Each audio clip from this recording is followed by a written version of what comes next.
Kisah Nabi Idris, Nabi yang diangkat ke tempat yang tinggi. Nabi Idris adalah keturunan ketujuh dari Nabi Adam. Dalam tradisi Islam, beliau dikenal sebagai seorang nabi yang sangat tekun beribadah, jujur, dan mencintai ilmu. Ia disebut juga sebagai orang pertama yang menulis dengan pena, menjahit pakaian, dan mengajarkan manusia tentang perbintangan serta waktu-waktu ibadah. Dalam surah Maryam, Allah berfirman, "Dan ceritakanlah, hai Muhammad, di dalam kitab Al-Quran tentang Idris. Sesungguhnya ia seorang yang sangat mencintai kebenaran dan seorang nabi. Dan kami telah mengangkatnya ke martabat yang tinggi." Surah Maryam ayat 21 hingga 22.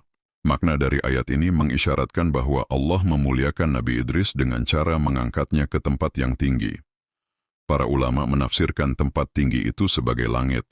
Bahkan dalam beberapa riwayat disebut bahwa Nabi Idris kini berada di langit keempat. Berdasarkan hadits Isra Mi'raj, salah satu tafsir menyebutkan bahwa Nabi Idris pernah berkata kepada seorang malaikat, "Aku ingin melihat bagaimana rasanya mati." Maka malaikat memintanya naik bersama ke langit, dan dalam suatu keadaan Allah mewafatkannya, lalu mengangkatnya kembali. Namun detail cerita ini bukan berasal dari Al-Quran langsung, melainkan dari riwayat-riwayat yang tidak semuanya sahih.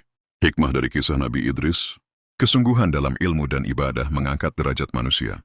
Allah bisa memuliakan hambanya dengan cara yang melampaui nalar manusia.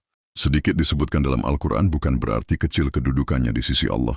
Keistiqomahan dalam kebenaran adalah ciri seorang nabi dan hamba yang agung.